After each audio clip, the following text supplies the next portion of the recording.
Zee 24 तास एक पाऊल पुढे।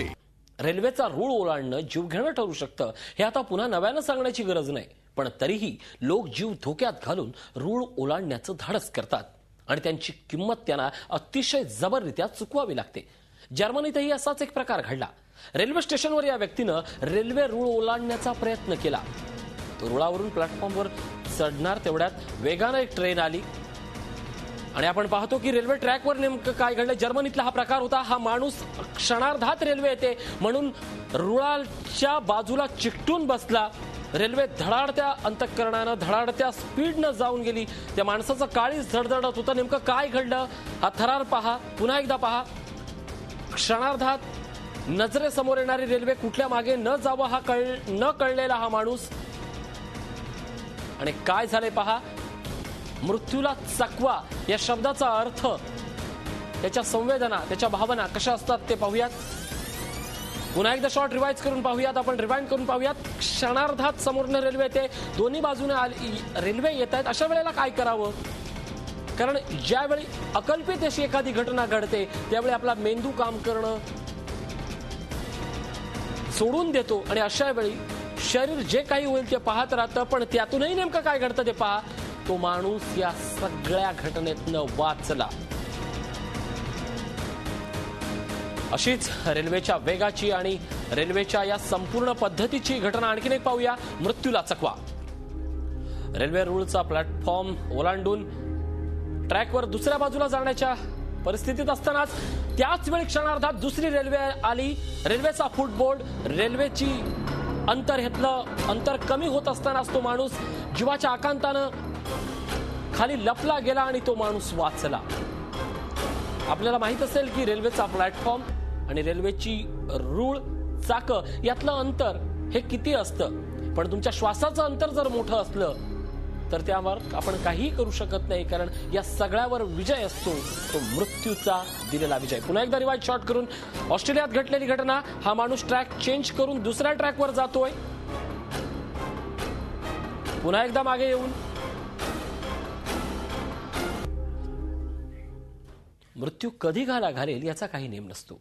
कधी रस्ता अगदी मोकळा दिसत असतानाही अशा काही घटना घडतात की साक्षात मृत्यूच समोर उभा टाकतो। आता हे दृश्य पहा। ही व्यक्ती झेब्रा क्रॉसिंग वरून रस्ता ओलांडते।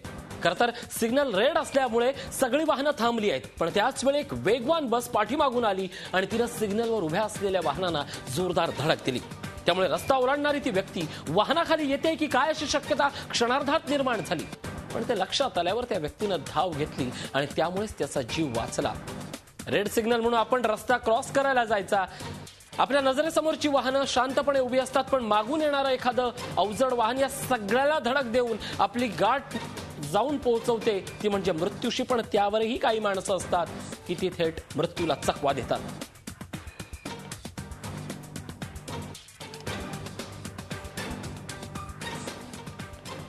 आपण या संदर्भात बोलणार आहोत ज्योतिष अभ्यासक विजय हजारी यांच्या सोबत।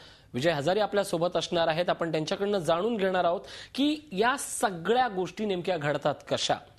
अनेक वेळेला असं होतं की आपण आपल्या वाहनांवरचं नियंत्रण सांभाळत असतो, पण समोरचा येणारा व्यक्ती ही वाहनावरचं नियंत्रण सांभाळेल याचा काही नेम नसतो। अशीच एक घटना लंडनमध्ये पूर्णपणे सिग्नल पडलेला आहे पाहून एक युवक रस्ता ओलांडण्याचा प्रयत्न करत असतानाच भरधाव वेगाने एखादी कार येते आणि त्याला ती पूर्णपणे उडवते। मात्र केवळ नशीब बलवत्तर म्हणून ती व्यक्ती वाचते। पुन्हा एकदा प्रकार हा पूर्णपणे वाहतुकीच्या नियमांचं पालन करत असणारा हा तरुण, काहीही चूक नसताना समोरून येणारी एक कार भरधाव वेगाने त्याला धडक देते आणि आपल्यावर आलेलं संकट हे केवळ त्या बाईकवर जाऊन पोहोचतं।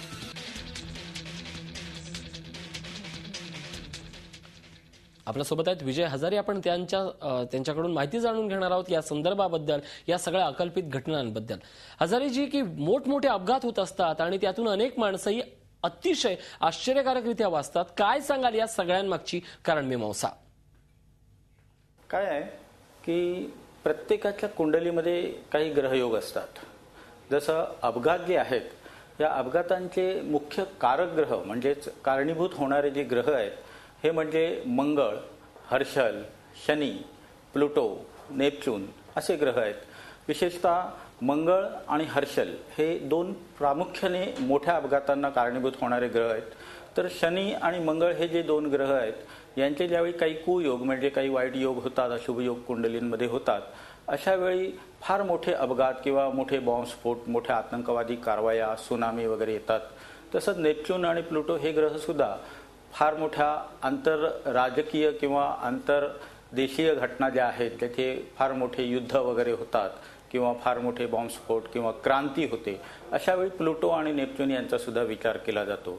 अगदी जर अपघाताच्या बाबतीतलं अगदी रिसेंट उदाहरण म्हणजे हल्लीचं उदाहरण घ्यायचं झालं तर अगदी कालचं ग्रहयोग आपण जर पाहिले तर कालच्या ग्रहयोगांमध्ये काल मंगळ हा जो ग्रह आहे ह्याने कुंभ राशीतून मीन राशी झी 24 तास एक पाऊल पुढे.